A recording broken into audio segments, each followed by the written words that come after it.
Hi everybody. Hello, welcome to our last project, and this is the Symmetry project. And probably in elementary school you have worked on different worksheets where you're given half of an item and you're required to draw the other half of the item.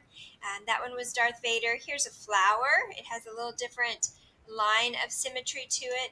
Here is an item that has 8 different copies of that same pattern. So to do this one, you would have that same shape, that same pattern, and replicate that into all of the 8 sections of the triangle. So lots of different ways we can do symmetry. This is an optional project, and there are 2 parts to it. So you can do one part, you can do both parts, or you can do neither of them. You don't have to do that. This is just for extra points.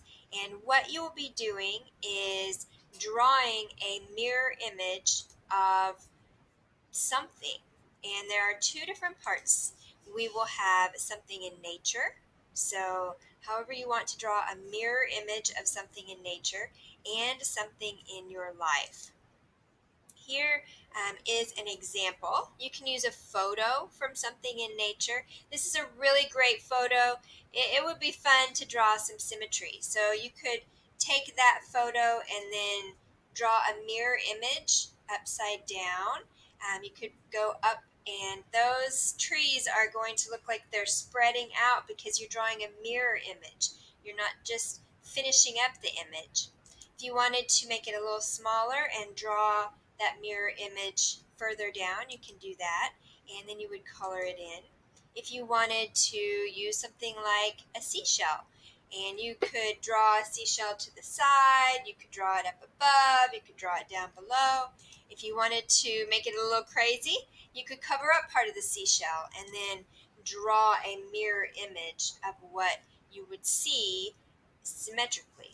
Yeah, pretty interesting. This is my life. This is my big puppy dog right here, and he likes to chew on just about everything. So here he has a little baby tree. It's broccoli, and he had a lot of fun with the broccoli. I don't think he ended up eating it though. So I could make a mirror image of him and his broccoli, and I could have 2 of him there. I could make one upside down. I could make one over to the other side.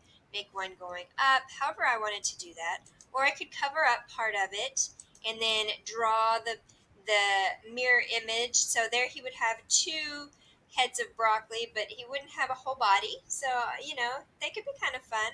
Do whatever you want. This is a picture of me from a year or 2 ago, and I could draw 2 of me, 2 mirror images back to back or upside down, or I could cover up part of this and make it really quite interesting. And I could draw an extra nose upside down, extra set of sunglasses, an extra forehead, an extra roof, ceiling, whatever I wanted to do. That could be a lot of fun. Here is a house that's pretty symmetrically already, except for the bottom layer. It's not quite so symmetrical. And you could draw a mirror image of the house and the mountains and the front yard. Looks like a garden there.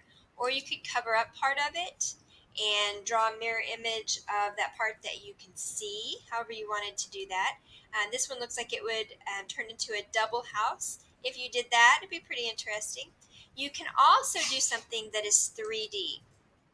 Snowflakes are a great 3D item that shows wonderful symmetry. So you could do anything you wanted, lots of ways to make snowflakes.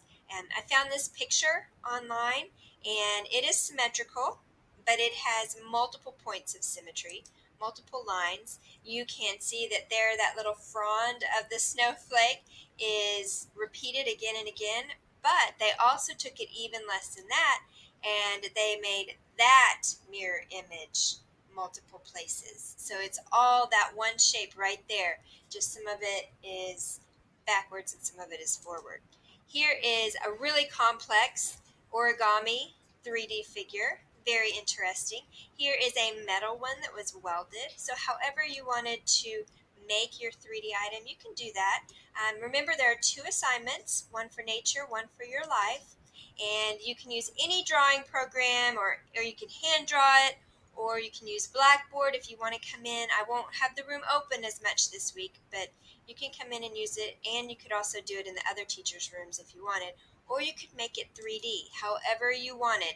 And you'll submit a copy of that finished product to its correct Dropbox, and it's due Friday. And I won't keep it open because it is teacher graded and we're very close to the end of the school year. Here is how you would find their Dropboxes. You go into content up at the top, and then over on the left side you'll see math projects, and then you go on down to where it says optional symmetry project, and then there are two arrows within symmetry project. You can see that on the right side, and those are each pointing to a Dropbox. So the top orange arrow is pointing to Symmetry in Nature Dropbox, and that hand-drawn arrow down there at the bottom is pointing to Symmetry at Your Life Dropbox. And I can't wait to see what you're going to draw. This is going to be very exciting. If you build anything, take a picture of it and upload it. Have a lot of fun with this. I am very, very excited. Yay. See you guys later. Let me know if you have any questions.